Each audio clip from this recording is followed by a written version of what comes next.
Okay, നമ്മൾ കഴിഞ്ഞ ക്ലാസ്സിൽ നോക്കിയിട്ടുണ്ടായിരുന്നത് ബിയറിഷ് MSS എന്ന് വെച്ചാൽ എന്തായിരുന്നു നമ്മൾ കഴിഞ്ഞ ക്ലാസ് നോക്കിയിട്ടുണ്ടായിരുന്നത്. ഈ ക്ലാസ് നോക്കാമെന്ന് പറഞ്ഞത് ബുള്ളിഷ് മാർക്കറ്റ് സ്ട്രക്ചർ ഷിഫ്റ്റ്, അതായത് ബുള്ളിഷ് MSS അത് പറഞ്ഞാൽ എന്താണെന്ന് നമ്മൾ നോക്കാൻ പോണത്. ഞാൻ ഒരു ഡയഗ്രാം പോലെ വരച്ച് വെച്ചിട്ടുണ്ട്. ഇതിൽ നമുക്ക് എങ്ങനെയാണ് മാർക്കറ്റിലെ ബുള്ളിഷ് മാർക്കറ്റ് സ്ട്രക്ചർ ഷിഫ്റ്റ് ഉണ്ടായാൽ നമുക്ക് കണ്ടുപിടിക്കുക നമുക്ക് നോക്കാം. നമുക്ക് ആദ്യം വേണ്ടത് ഒരു സ്വിങ് ഹൈ മാർക്കറ്റിലേക്ക് വേണം, എന്നിട്ട് മാർക്കറ്റിലൊരു സ്വിങ് ലോ വേണം, എന്നിട്ട് മാർക്കറ്റ് ഡൗൺ ട്രെൻഡിലേക്ക് പോയിക്കൊണ്ടിരിക്കുന്ന മാർക്കറ്റ് അതിൻ്റെ ഒരു ഷോർട്ട് ടേം ഹൈ ബ്രേക്ക് ചെയ്തിട്ട് ഒരു ഡിസ്പ്ലേസ്മെൻറ്റോട് കൂടിയിട്ട് മാർക്കറ്റിലൊരു മൂവ്മെൻറ്റ് നമുക്ക് തന്നിട്ടുണ്ടാവണം. എന്നിട്ട് മാർക്കറ്റ് റിട്രേസ് ചെയ്തിട്ട് ഈ ഒരു FVGയിൽ വരണം. ഈ ഒരു ഫെയർ വാല്യൂ ഗ്യാപ്പിൻ്റെ ഉള്ളിലേക്ക് മാർക്കറ്റ് വന്നിട്ട് അതിൻ്റെ ഡയറക്ഷനേക്ക് കണ്ടിന്യൂ ചെയ്യും. ഇങ്ങനെയാണ് നമ്മൾ റിയൽ മാർക്കറ്റിൽ ബുള്ളിഷ് മാർക്കറ്റ് സ്ട്രക്ചർ ഷിഫ്റ്റ് ഉണ്ടായാൽ നമ്മൾ ഐഡൻറ്റിഫൈ ചെയ്യുക. ഇത് നമുക്ക് മനസ്സിലായല്ലോ.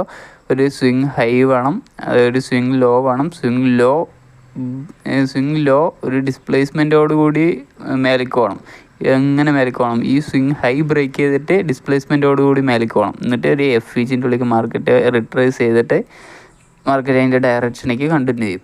ഈ സാധനം നമ്മൾ റിയൽ മാർക്കറ്റിൽ എങ്ങനെ ഐഡൻറ്റിഫൈ ചെയ്യുന്നത് നമുക്ക് റിയൽ ഗ്രാഫിൽ നോക്കാം. ഞാൻ ഒരുപാട് പറഞ്ഞ ലാഗ് അടിക്കണമെന്നില്ല, നമുക്ക് സാധാ റിയൽ ഗ്രാഫിൽ നോക്കാം. ഓക്കെ, ഇത് നിങ്ങൾക്ക് നോക്കിയാൽ അപ്പോൾ ഈ സാധനത്തിൽ ഈ ഒരു ഗ്രാഫ് ഉണ്ടല്ലോ, ഈ ഗ്രാഫിൽ നമ്മൾ മുമ്പ് കാണിച്ചു തന്ന ഈ ഡയഗ്രം ഇല്ലേ, ഈ ഡയഗ്രത്തിൽ ഇതിലുള്ള സാധനം ഈ ഒരു ഗ്രാഫിൽ നിങ്ങൾക്ക് ഐഡൻറ്റിഫൈ ചെയ്യാൻ പറ്റുന്നുണ്ടോ നോക്കണം. ഓക്കെ, നമ്മളെന്തായിരുന്നു പറഞ്ഞിട്ടുണ്ടായിരുന്നത്?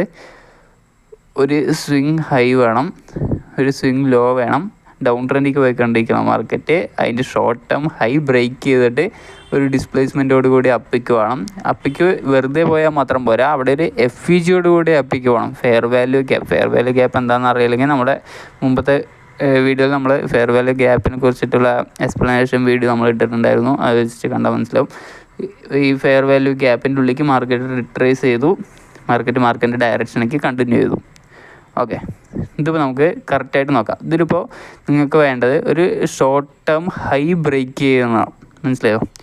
ഷോർട്ട് ടേം ലോ ആദ്യം മാർക്കറ്റ് ബ്രേക്ക് ചെയ്ത് അടിക്ക് വന്നിട്ട് ഈ ഒരു ഷോർട്ട് ടേം ഹൈ ബ്രേക്ക് ചെയ്തിട്ട് മാർക്കറ്റ് ഡിസ്പ്ലേസ്മെൻറ്റോട് കൂടിയിട്ടാണ് മേലേക്ക് പോയിരിക്കുന്നത്. അല്ലാണ്ട് ഇവിടെ ജസ്റ്റ് ഒരു വിക്ക് വന്നിട്ടല്ല ക്ലോസ് ആയിരിക്കണം, മനസ്സിലായോ? FVGയോട് കൂടിയിട്ട് മാർക്കറ്റ് ഡിസ്പ്ലേസ്മെൻറ്റോട് കൂടിയിട്ട് മേലേക്ക് വന്നു. ഇതാണ് നമുക്ക് ആദ്യം വേണ്ട സ്റ്റെപ്പ്. ഇനി അടുത്ത വേണ്ട നമുക്ക് സ്റ്റെപ്പ് ഏതാ? മാർക്കറ്റ് ഒരു FVGൻ്റെ ഉള്ളിലേക്ക് കിടക്കണം, മനസ്സിലായോ?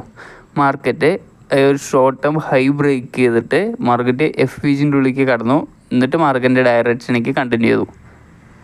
നമ്മൾ FVGനെ കുറിച്ച് മുമ്പത്തെ വീഡിയോയിൽ ഇട്ടുണ്ടായിരുന്നു. FVG എങ്ങനെ വർക്ക് ചെയ്യുക എന്നുള്ള സാധനങ്ങളൊക്കെ അതിൽ നമ്മൾ പറഞ്ഞു തന്നിട്ടുണ്ടായിരുന്നു. അതേപോലെയായിരുന്നു നമ്മൾ സാധാ ബിയറിഷ് MSS പോലെ തന്നെ ബുള്ളിഷ് MSSും വർക്കാവുക. ഈ ഒരു FVGൻ്റെ ഉള്ളിൽ തട്ടുന്ന സമയത്ത് മാർക്കറ്റിനെ പുഷ് ചെയ്യും. അപ്പോഴാണ് ഇൻസ്റ്റിറ്റ്യൂഷണൽ ഓർഡേഴ്സ് മാർക്കറ്റിൽ എൻ്റർ ആവുക.